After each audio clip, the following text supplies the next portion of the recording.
네, 오늘 성탄을 기다리는 사람들 세 번째 말씀으로 요셉이라는 제목을 가지고 하나님 말씀의 은혜를 나누도록 하겠습니다. 어쩌면 오늘 나누게 되는 그 아버지에 대한 이야기는 우리가 듣게 되는 모든 주제 중에서 제일 인기 없는 주제일 수도 있겠다 생각이 듭니다. 아마 제가 설교할 때 여러분 강아지에 대한 얘기를 한다 그러면 다 좋아할 수도 있고 고양이에 대한 얘기를 다 좋아할 수도 있겠지만 아버지에 대한 얘기를 하면 재미가 없을 수도 있지만 오늘 말씀을 잘 들어주시고 오늘 이 말씀 앞에서 성탄을 여러분과 함께 기다리는 은혜가 있게 되기를 바랍니다. 아버지라는 단어를 들으시면 여러분 어떤 이미지가 떠오르시나요? 대한민국의 아버지들은 가부장적이고 힘있게 땀 흘려서 힘들게 일했던 성실하신 아버지들의 모습이 떠오르고요. 또 한편으로는 가부장적인 아버지여서 우리에게 늘 이제 엄격한 아버지일 수도 있다는 생각도 들어요. 전후에 태어나신 우리 아버지도 50년대생, 60년대생 이런 분들은 그 치열한 많은 사람들과 경쟁하면서 대한민국의 경제를 이끌어 올리시면서 바쁘게 별 보고 나갔다가 별 보고 들어오시면서 자녀들을 다 뒷바라지 하셨는데 늙어보니까 자녀들은 나보다 더 가난한 또 상황에 있는 시대를 우리가 지금 살고 있지 않을까. 100세를 은퇴는 옛날 60이면 은퇴해가지고 이제 옛날엔 60에 은퇴하면 이제 조금 더 살다가 뭐 이런데 요즘에는 100살까지 하니까 은퇴 이후의 삶도 생각해야 되고 되게 복잡한 아버지의 모습이 있는 것 같고 옛날에는 그놈에도 괜찮았는데 요즘에는 자녀들과 놀아줘야 되고 손주들한테 막 잘해줘야 되고 이런 아버지들의 삶을 살아야 되는 게 아닌가 이런 시대가 된 것 같습니다. 여러분의 아버지는 어떤 분이셨나요? 생각 한번 해보시기 바라고요. 남아프리카 공화국에서 사역을 하시는 카시 목사님이 왜 아프리카는 이렇게 가난하고 왜 이렇게 많은 정치적인 문제가 있고 왜 이렇게 폭력이 많고 또 에이즈가 왜 이렇게 많을까라고 생각했을 때 이 아프리카가 갖고 있는 어떤 지리적인 특성과 정치적인 어려움 때문이 아닐까라고 생각을 하셨대요. 그런데 자세히 보니까 아프리카의 문제는 그런 문제가 아니라 아버지가 부재한 문제라는 생각을 하시게 되어가지고 파더후드 운동을 하신 거예요. 사진 한번 보여주시면 이 목사님이 이제 사역을 하셨는데 The world needs a father. 그래서 세상은 아버지가 필요하다 이런 제목을 가지고 사역을 하신 거예요. 왜냐하면 아프리카의 많은 아버지들이 아기를 안 놓고 도망가든가 책임을 안 지고 자기 마음대로 사는 아버지들이 너무 많아가지고 자녀들은 늘 폭력에 시달리고 또 어렸을 때 잘못된 문화를 배우게 되고 이러면서 자기도 자기 아버지처럼 정말로 책임지지 않는 삶을 살게 되더라. 뭐 이런 것이었습니다. 근데 오늘 우리가 만나게 되는 성경 속의 예수님의 아버지는 진짜 아버지셨습니다. 그리고 진정한 아버지로서 예수님의 아버지가 되어주셨는데요. 그 모습을 함께 좀 살펴보기를 원합니다. 한번 질문을 읽어보겠습니다. 시작. 요셉은 아버지인가요? 여러분이 아버지시라면 이런 아버지가 되기 원하고요. 여러분이 남자라면 나중에 이런 아버지가 되셔야겠고요. 여러분이 여자인데 아직 결혼 안 하셨다면 이런 아버지랑 결혼하시고요. 여러분 결혼하셨다면 여러분 남편이 이런 아버지 되기를 위해서 기도하시면 좋겠습니다. 요셉은 어떤 아버지일까? 첫 번째 같이 읽어주세요. 시작. 의로운 아버지였습니다. 요셉은 마리아랑 약혼을 했거든요. 약혼한 다음에 1년간 같이 살지 않아요. 결혼한 상태는 아닌데 결혼한 법적 지위는 있어요. 그래서 1년 동안 남편은 그 여인과 함께 살 집을 준비합니다. 그래서 지금 약혼한 사이였기 때문에 아직 같이 사는 건 아니었어요. 그 1년은 무슨 시간인가 하면 서로에게 나는 순결한 사람입니다를 증명하는 시간이었어요. 그 사이에 어떤 불결한 일들이 일어나면 안 되는 시간으로 그 1년이 주어진 거였는데 그 요셉과 마리아 사이에 지금 아이가 생겼다는 사실을 알게 되었습니다. 이거는 있을 수 없는 일이고 있으면 안 되는 일이에요. 그래서 19절에 보니까 이렇게 표현되어 있어요. 한번 읽어주세요. 시작.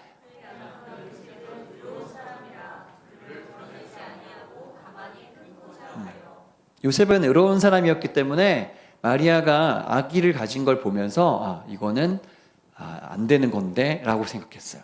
의로운 사람이란 표현이 있죠. NIV 성경에는 보여주시면 faithful to the law, 법적으로 굉장히 신실한 하나님 말씀을 잘 지키는 사람이었던 뜻이고요. 메시지 성경에는 점잖은 사람이라 이런 표현이 있어요. 나블이라는 표현을 쓰고 있어요. 그러니까 이 요셉은 이렇게 의로운 사람이었다라고 되어 있습니다. 예, 어떤 아버지가 훌륭한 아버지일까요? 하나님 말씀의 기준에 맞추려고 하는 아버지. 나의 이익과 여러 가지 선택의 기로가 있을 때 나의 이익이 아니라 하나님 말씀이 가리키는 방향을 선택한 아버지가 의로운 아버지라고 할 수 있어요. 요셉에 대한 설명이 성경에는 많이 없지만 또 여러 가지 문헌들을 보면 목수 요셉의 역사라든가 뭐 여러 가지 문헌들에 보면 요셉의 이야기가 좀 흥미로운 부분이 있어요. 이건 사실이 아닐 수도 있는데 대부분의 그런 문헌들은 요셉을 굉장히 나이가 많은, 마리아는 10대였지만 요셉은 되게 나이가 많은 사람처럼 표현을 해놨어요. 실제로 그림들을 여러분 그 성화들을 찾아보세요. 요셉, 마리아, 뭐 예수님 이렇게 찾아보시면 많은 그림들이 다 요셉은 굉장히 나이가 들은 사람처럼 그림 그려놨어요. 보여줄게요. 보세요. 저기 천사가 나타나서 그 요셉 옆에 서 있을 때 저 사람이 10대처럼 보입니까? 안 보이죠? 예수님을 안고 있는 마리아는 좀 젊어 보이죠? 근데 요셉은 어때요? 거의 할아버지 같지 않아요? 그렇잖아요. 예. 그 많은 외경에나 이런 데 보면요, 이 요셉은 이미 결혼을 했고 많은 아이들을 갖고 있었던 호라비처럼 나와요. 그걸 왜 그렇게 하냐면, 천주교에서 많이 그렇게 하는데 왜 그렇게 하냐면 마리아는 동정녀로 끝나야 돼. 끝까지 이노센트, 동정녀이면서 성모 마리아가 되셔야 되기 때문에 그 예수님이 이야기를 보면 예수님 형제들이 이야기가 쭉 나오니까 그 형제들을 그럼 낳았다고 하면은 이게 안 되잖아요. 끝까지 순결한 여인으로 표현하려고 하다 보니까 천주교는 이런 식의 표현이 많이 있다는 거예요. 요셉이 되게 나이가 많은, 그래서 되게 나이가 많았을 때 예수님이 돌아가시는 걸 보면서 요셉도 아주 멋있게 이제 하늘나라로 갔다, 뭐 이런 표현이 많이 있어요. 근데 제가 말씀드리고 싶은 것 중에 중요한 건 뭐냐면 나이가 많냐 적냐가 아니라, 오늘 천사가 나타나서 요셉에게 이것저것 얘기하잖아요. 근데 잘 보면 요셉이 대답한 게 없어요. 에? 하나님, 제가 주님의 종이기 때문에 제가 순종하겠습니다, 뭐 이렇게 땡땡땡땡땡땡땡이 없어. 그 얘기가 없어요. 그래서 많은 성경학자들은 뭐라고 하냐면 요셉은 말이 아니라 행동으로 말한 사람이라고 이렇게 표현을 해요. 어떤 아버지가 좋은 아버지냐? 말이 아니라 행동으로 그 믿음을 표현한 아버지가 의로운 아버지다. 여러분의 아버지들이 말이 아니라 행동으로 보여주는 아버지가 되시길 축복합니다. 그래요. 우리의 삶을 누군가가 회고했을 때 저 사람은 말이 아니라 행동으로 보여준 사람이었어 라고 그렇게 평가될 수 있으면 좋겠어요. 두 번째, 요셉은 어떤 아버지였습니까? 같이 읽어주시겠습니다. 시작. 은혜로운 아버지였습니다. 은혜로운 아버지. 여러분, 사랑하는 사람과 결혼을 앞두고 있는데 그 사람한테 뭔가 문제가 생겼을 때는 조금 속상할 거 아니겠어요? 아, 이게 왜 이렇게 됐을까? 내가 잘못한 거 아니었는데. 그런데 이 요셉은 그래도 은혜로운 사람이었어요. 진짜 사랑했기 때문에 은혜를 베풀었습니다. 그래서 이렇게 했어요. 20절, 21절에 보니까 이렇게 설명을 쭉 듣고 나니까, 아, 그렇구나. 이 마리아가 아기를 가진 건 천사가 얘기해 줄 때 성령으로 잉태된 거라는 걸 얘기해 준 거예요. 그러니까 알게 되고 이해가 됐어요. 그래가지고 원래는 끊으려고 그랬거든요. 마리아랑 끊어. 이제 혼인관계를 조용히 지어버리려고 마음 먹었던 것이었는데 천사를 만나서 이야기를 듣고 마음을 바꾸게 돼요. 진짜 사랑한 거죠. 그리고 원래는 이제 이게 발각되면 여인을 돌로 쳐서 죽이는 것이 이때의 법이었어요. 아기를 가졌으니까. 근데 이제 천사를 통해서 모든 것이 해석되니까 그것을 품기로 한 것입니다. 여러분, 하나님은요 여러 가지로 말씀하세요. 말씀으로, 사람으로, 심지어는 나귀를 통해서, 그리고 오늘 천사를 통해서 요셉에게 말씀해주고 계신 거예요. 그때 은혜를 받은 것을 표현한 것이 바로 요셉이었어요. 은혜가 뭐냐? 받을 자격이 없는 사람에게 베풀어지는 호의인 거예요. 그래서 요셉은 오늘 마리아에게 호의를 베풀었어요. 여러분, 좋은 아빠가 된다는 거, 좋은 남편이 된다는 거 뭔지 아세요? 네, 호의를 베푸는 거예요. 은혜를 베푸는 거예요. 내 아내가, 내 아이가 네, 그렇게 받을 만한 자격이 없을지라도 내가 사랑하는 거예요. 내가 은혜를 베푸는 것입니다. 여러분의 아버지들은 어떠십니까? 그래서 아버지들은 아내의 보호자예요. 품어줘야 돼. 사랑해줘야 돼. 이 요셉은 오늘 은혜를 베푸는 그런 아버지로 설 수가 있었다는 것이었습니다. 저는요, 저와 여러분의 생애가 은혜를 베푸는 삶을 살았으면 좋겠어요. 할렐루야. 네, 오늘 별무리 학교에 다니는 친구들도 은혜 베푸는 삶을 선택하시길 축복해요. 할렐루야. 네. 그렇게 공부하고 있잖아요. 그렇죠? 은혜 베푸는 삶을 나는 살아야겠구나. 다른 삶을 살아야겠구나. 라고 생각했으면 좋겠어요. 제가 오늘 말씀을 준비하다가 이런 삶을 살았던 사람이 누가 있을까? 여러분도 잘 알고 계시는 분일 수도 있는데 이 사람을 소개하고 싶었습니다. 예, 장기리어 박사라는 의사가 있으세요. 이미 알고 있는 분도 있죠. 한국의 슈바이처라고 불리는 정말로 멋진 삶을 살았던. 그래서 제가 부산에 가면 이분의 그 기념 관이 있고 이분이 섬겼던 병원이 있는데 거기에 한번 가봐야겠구나 하는 생각을 했어요. 제가 이제 부산을 갈 생각 갖고 있는데 이분을 좀 소개를 해드리면 평양에서 그 아주 유능한 대한민국의 거의 최초의 의사에 가까운 이제 정말 최고의 의술을 가진 간암 수술을 성공한 대단한 의술을 갖고 있었던 사람인데 북한에 있다 전쟁이 터지니까 잠깐 한국으로 내려왔어요. 원래는 김일성 대학의 의대 교수로 부름을 받았는데 자기가 처음 서원할 때 하나님 저에게 의술을 배울 수 있는 기회를 주신다면 저는 가난한 사람들을 위해서 의술을 베푸는 사람이 되겠습니다라는 소명을 받고 시작했기 때문에 저는 김일성 대학의 거기 지도교수보다는 어려운 사람들을 돕는 일을 하겠습니다라고 결정을 한 거예요. 그래서 막 피난할 때 막 내려오다 보니까 가족들하고 헤어졌어요. 자기 아들하고 왔는데 부산으로까지 온 거예요. 딱 갔더니 너무나 많은 사람들이 지금 집도 잃었어, 돈도 없어, 병들어 죽어가고 있어요. 그래서 얼마나 불쌍한지 무료로 병을 치료받을 수 있는 병원을 열어야겠다 그래가지고 교회 한켠에 한쪽 창고처럼 된 걸 빌려가지고 복음 병원이라는 것을 문을 열게 됩니다. 사람들이 줄을 서기 시작하는데 얼마나 많은 사람들이 줄을 서는지 사람들이 북적북적하고 왜냐하면 돈이 없으니까 힘드니까. 근데 무료니까 얼마나 사람들이 돈 없는 사람들이 오겠어요.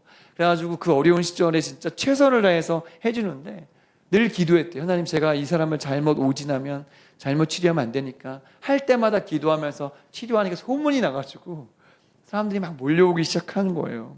근데 이제 그게 잘 돼가지고 병원을 하나 지었거든요. 지금 고신대학교 복음병원이라는 큰 병원을 지었어요. 지금 부산에 가면 있어요. 큰 종합병원 같은 데를 지었는데 그 큰 병원 지었으니까 공짜로 못 하잖아요. 그러니까 돈을 받아요.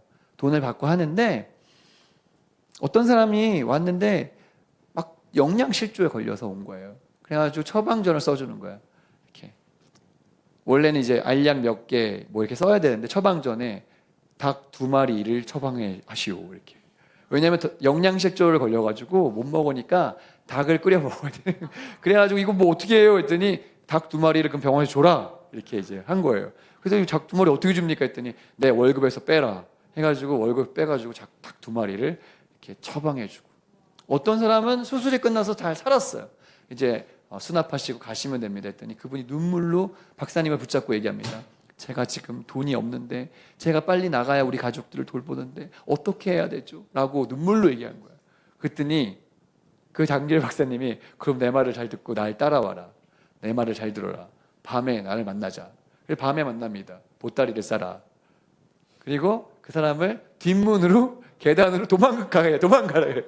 그래서 다음날 봤더니 막 그 병원 의료진들이 아니 이 환자가 도망갔습니다. 어떻게 합니까? 했더니 뭐 어떻게 하겠나. 그럼 도망갔으면 이제 어쩔 수 없지 하면서 뭐 눈 감아주는 거예요. 그 사람이 근데 가는 데 있잖아요. 그 사람이 장기래 박사님이 한쪽 손에 돈을 쥐어주면서 가서 이 밥 사 먹고 빨리 회복되셔서 가족들 다 돌보시라고. 이렇게 자기 돈을 다 털어가지고 근데 자기 집이 어디였냐? 그 병원의 옥상에 옥탑방이었어요. 옥상에다 자기 집을 지어놓고 그 조그만 집에서 평생 거기서 먹고 거기서 자고 자기 돈 다 털어가지고 사람들 도와주고 이런 일로 많은 사람들에게 예수님의 사랑을 증거했던 그 장기려 박사. 심지어는 어떤 사람이 피가 모자라 수혈을 해야 돼. 자기 손에 있는 관을 꼽고 피 수혈을 해주는 정도의 수준의 대단히 예수님을 닮은 그런 사람으로 사셨다는 거예요. 세상에. 그분이 늘 의료진한테 얘기했던 건 뭐냐면, 너가 의사로서 정말 최선을 다해서 사람들을 사랑했느냐. 여러분, 요즘에 병원 가면 어때요? 내 돈 내고 왔는데도 어떻습니까? 아이고, 의사랑 얘기 길게 하기 더 힘들죠. 그 사람도 바빠요. 그리고 혼날 때도 있어요. 아, 이렇게 하면 어떡하냐고. 이렇게 막 돈 내고 혼나고 막 그럽니다. 근데 이분은 늘 환자를 사랑하고 청빈한 삶을 살려고 노력하고, 네, 그래서 어느 날 너무너무 이름나고 너무 착한 행실이 알려지니까 이산가족 만나는 그 옛날에 이산가족 찾기 뭐 누가 우리 이 사람을 모르시나요? 막 어머니 막 이렇게 있잖아요. 그거 있었고 옛날에 그 있어. 그래서 이분한테 장기려 목사님한테 할 수 있는 기회를 줘. 왜냐하면 부인하고 헤어졌는데 아들만 데리고 왔는데 다른 가족들은 다 못 만나니까 어떻게든 행사 확인하고 싶은데 그 나라에서 이제 특혜를 준 거예요. 당신에게는 특혜를 주겠다. 만날 수 있게 해주겠다 했더니 이분이 나는 나 때문에 그러면 다른 사람을 못 만나는 거 아니냐. 내가 만나면 내 이 모든 권리를 포기하겠다. 그 아름다운 그 여인을 그 아내를 만날 수 없는 그걸 선택한 거예요. 이 사람이 대단히 청빈하게 살아서 자기 집에 그 집에 문을 열어서 옷가지를 봤더니 그냥 의사 가운 몇 개랑 추리닝 몇 개가 끝인 거예요. 옷이. 그렇게 청빈하게 살아서 어느 날 이 사람이 죽은 다음에 가족들이 통장을 열어봤는데 통장에 남은 돈이 1,600만 원. 아들한테 물려줄 돈 1,600만 원. 여러분, 되게 많이 모아놨네 이렇게 생각할 수도 있겠지만, 여러분 의사로 살았는데 그 큰 병원에 의사를 살았는데 물려줄 돈 1,600만 원을 남기고 깡그리 다 자신의 삶을 이웃과 사람들을 위해서 주었다는 것, 너무 아름답지 않습니까? 30년 전 12월 25일 1995년 12월 25일 그날 돌아가셨어요. 예수님이 탄생하신 그날 예수님 만나러 가셨어요. 여러분, 저는요 한국에 기독교 역사가 그렇게 길지 않은데 초기에 기독교를 복음을 받았던 그분들이 이렇게 멋진 삶을 살았다는 거 너무나 감사해요. 여러분, 우리 아버지들이 어떤 삶을 살아야겠습니까? 나만 위하고 그런 삶이 아니라 남을 위하고 은혜를 전하는 은혜로운 아버지가 되어야겠습니다. 또 아버지뿐 아니라 여러분의 삶이, 또 우리 교회의 모든 삶이, 이 사역이 은혜를 베푸는 사역이 되어야 될 줄로 믿습니다. 세 번째, 요셉은 어떤 아버지였습니까? 같이 읽어주세요. 시작. 자, 첫 번째는 뭐였죠? 의로운 아버지. 두 번째는요? 은혜로운 아버지. 세 번째는요? 자, 정신 바짝 차리세요. 첫 번째 뭐라고요? 두 번째는요? 세 번째는요? 거룩한 아버지. 거룩한 아버지. 요셉이요, 하나님 말씀에 순종하기로 했어요. 결혼하기로 했고요, 아이 낳기로 했어요. 그리고서는 경건을 지키기로 했어요. 25절 말씀에 보니까 아들을 낳기까지 동침하지 않았다고 써 있어요. 그 이름을 예수라 하니라. 거룩이 무엇입니까? 세상과 구별되는 것입니다. 세상 사람들처럼 살지 않는 거예요. 그것이 바로 거룩이에요. 하나님은요, 거룩한 사람을 쓰시는 거예요. 누구를 쓰신다고요? 거룩한 사람을 쓰시는 거예요. 하나님은 깨끗한 사람을 쓰시는 것입니다.